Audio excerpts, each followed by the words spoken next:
So last week I uploaded a Dollar Tree haul, and this week I'm going to show you the things that I made.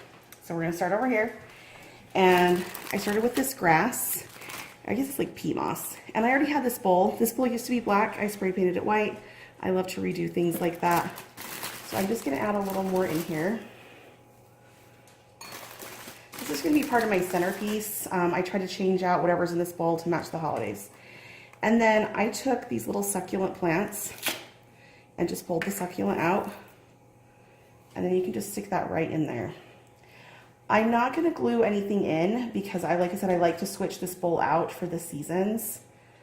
And so I don't want anything really stuck in there, and that way I can reuse these items.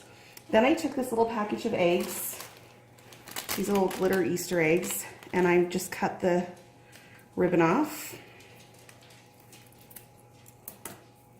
And then just set those right in there.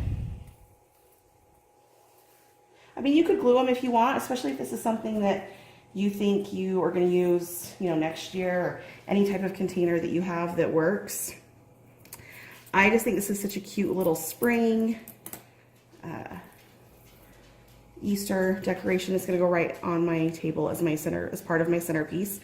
And then you can take the components apart, use them again, throw them away, whatever you like to do with them. And I thought it'd also be nice, I can just take the eggs out, keep it for spring.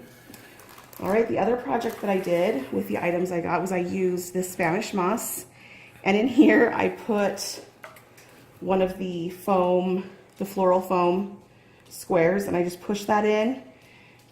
I pushed in some of these grasses, some of the flowers, and then I put the Spanish moss around.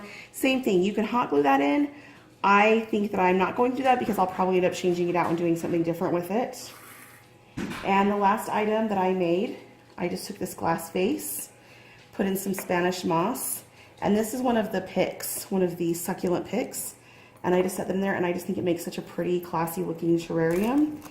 And those are all the items that I made so far with my Dollar Tree haul, and that is so inexpensive. We're at 1, 2, 3, 4, 5, 6, 7, we're at $12 for all of these decor items. I hope you like it. I hope you try it out. Let me know. Leave a comment down below. Give this video a like and subscribe to my channel. Thanks and have a great day.